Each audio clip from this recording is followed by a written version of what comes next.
Assalamualaikum warahmatullahi wabarakatuh. Perkenalkan, nama saya Firda Kamli Andani dari kelas 6B, Prodi Pendidikan Luar Biasa, Universitas PGRI Argopuro Jember. Di sini saya akan menyampaikan tentang hasil resum saya mengenai family counseling. Family counseling dibagi atas beberapa subbab. Yang pertama, hakikat counseling. Yang kedua, perkembangan perilaku. Yang ketiga, family counseling. Yang keempat, masalah yang dihadapi. Dan yang kelima, pelaksanaan family therapy.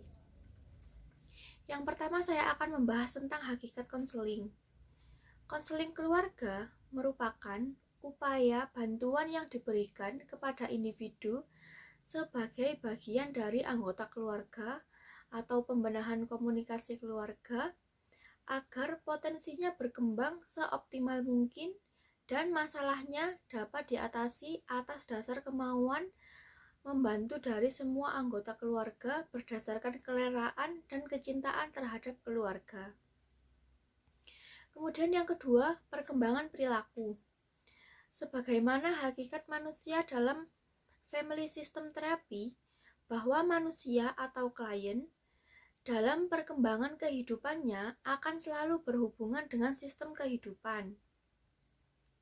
Maka, perkembangan perilaku termasuk di dalamnya struktur kepribadian akan sangat dipengaruhi oleh sistem yang ada di dalam sebuah keluarga.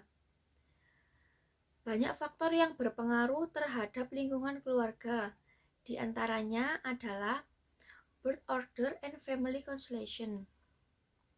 Family constellation seseorang mencakup komposisi keluarga, peran masing-masing orang, dan hubungan timbal balik seseorang telah berlangsung dalam kehidupannya, baik dengan saudara maupun dengan orang lain. Kemudian masalah yang dihadapi. Masalah yang dihadapi oleh klien dalam bimbingan konseling, baik itu klien dari anak-anak berkebutuhan khusus ataupun anak-anak pada umumnya, adalah masalah perilaku, kebiasaan, interaksi sosial, dan prestasi akademik atau sosial. Adapun masalah-masalah yang dihadapi adalah sebagai berikut. Yang pertama, tidak mau atau kurang mendengar orang tua.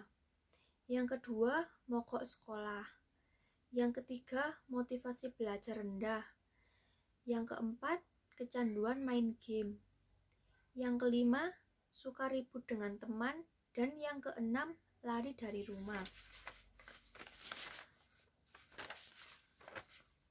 Dalam menangani kasus-kasus di atas, yang perlu dilakukan oleh konselor sebelum memberikan terapi klien adalah bertemu dengan orang tua klien di sesi awal melakukan konseling. Mengapa harus bertemu dengan orang tua klien? Masalah utama anak pada umumnya bersumber dari orang tua, lingkungan, dan sekolah. Bila seseorang anak diibaratkan produk, maka kualitas produk yang dihasilkan ditentukan oleh kualitas bahan baku dan mesin atau proses produksi. Jika suatu produk itu kurang baik, padahal produk tersebut berasal dari bahan baku yang bagus, maka yang harus dicek adalah mesin dan proses produksinya. Dalam hal ini, mesin adalah orang tua, dan proses produksi adalah pendidikan keluarga yang dialami anak melalui interaksinya dengan dan di dalam lingkungan keluarga sangat menentukan kualitas tumbuh kembangnya. Kemudian family therapy. Family therapy adalah terapi yang melibatkan keluarga sebagai suatu sistem interaksi sosial dengan tujuan untuk mengatasi masalah tertentu dan atau untuk meningkatkan kualitas atau kondisi kehidupan anggota keluarga ke arah yang lebih baik. Terapi dilakukan baik dengan menggunakan konseling maupun teknik yang lebih spesifik. Bila dalam keluarga ada beberapa anak, maka biasanya yang bermasalah hanya satu anak saja. Anak yang bermasalah ini adalah manifestasi dari sistem keluarga yang bermasalah. Jika upaya terapi hanya dilakukan pada anak, maka ia bisa sembuh dan setelah itu akan kambuh lagi. Kemudian diterapi lagi, sembuh, dan setelah itu akan kambuh lagi. Bisa juga setelah anak ini sembuh, maka yang bermasalah adalah saudaranya. Demikian seterusnya. Sekali lagi, masalah anak sebenarnya mencerminkan masalah pada sistem keluarga. Dalam melakukan family therapy, dibutuhkan komitmen penuh dari kedua orang tua. Bila hanya salah satu saja yang komit menjalani sesi terapi, maka hasilnya tidak akan maksimal.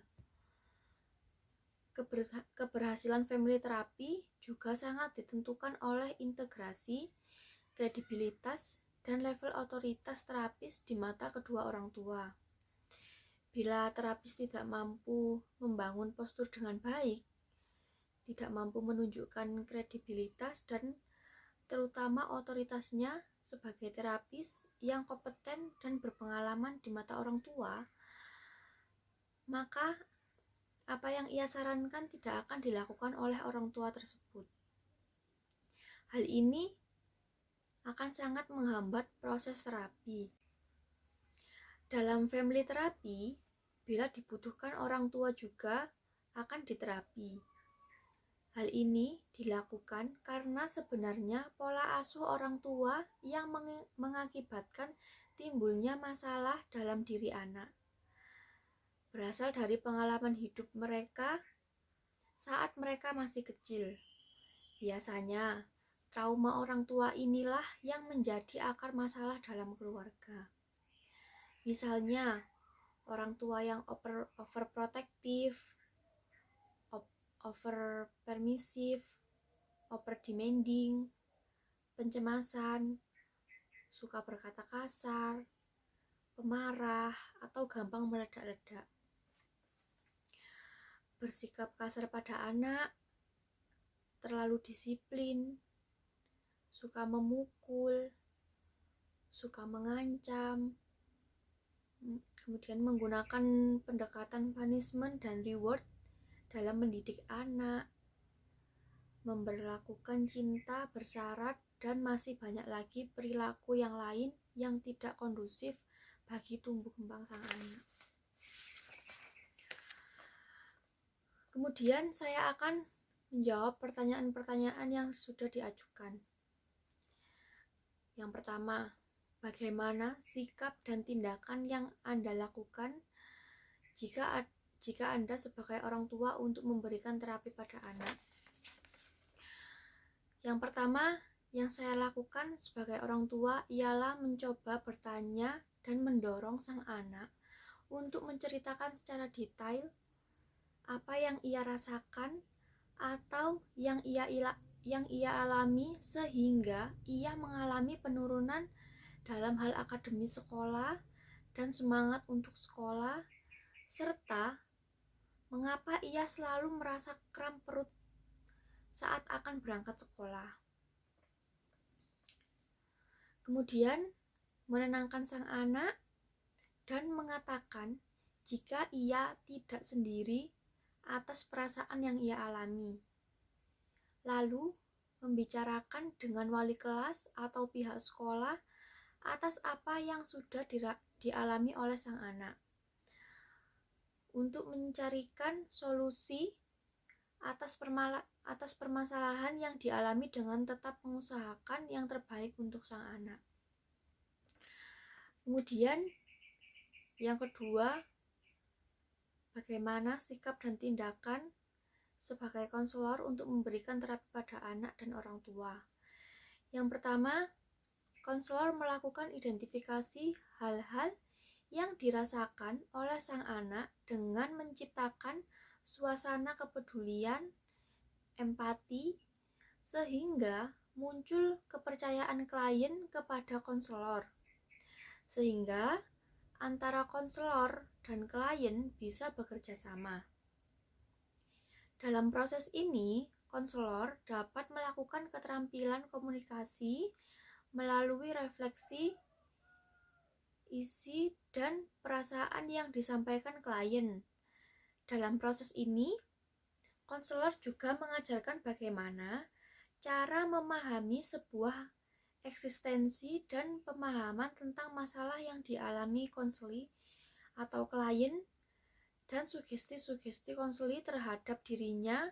Kemudian setelah itu memberikan dorongan, semangat untuk perubahan pada dirinya dan menciptakan pemahaman baru tentang dirinya dan merekonstruksi sikap-sikap dirinya terhadap sebuah masalah, sehingga konseli atau klien mampu melaksanakan pilihannya dari pemahaman yang memberi pelajaran dan mampu bertanggung jawab. Kemudian yang ketiga, sikap dan tindakan sebagai kepala sekolah.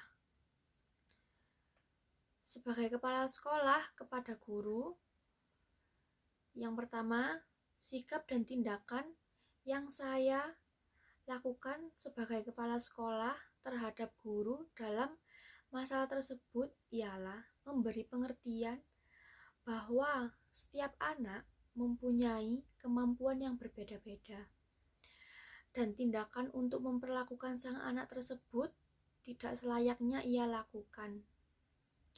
Apalagi sang guru membiarkan teman-temannya untuk ikut membuli yang mengakibatkan sang anak mengalami trauma, penurunan dalam hal akademik, mogok sekolah, hingga ia selalu mengalami kram perut saat akan berangkat sekolah. Dan sebagai kepala sekolah, saya akan menyampaikan sebagai guru sebaiknya menjadi contoh yang baik kepada muridnya,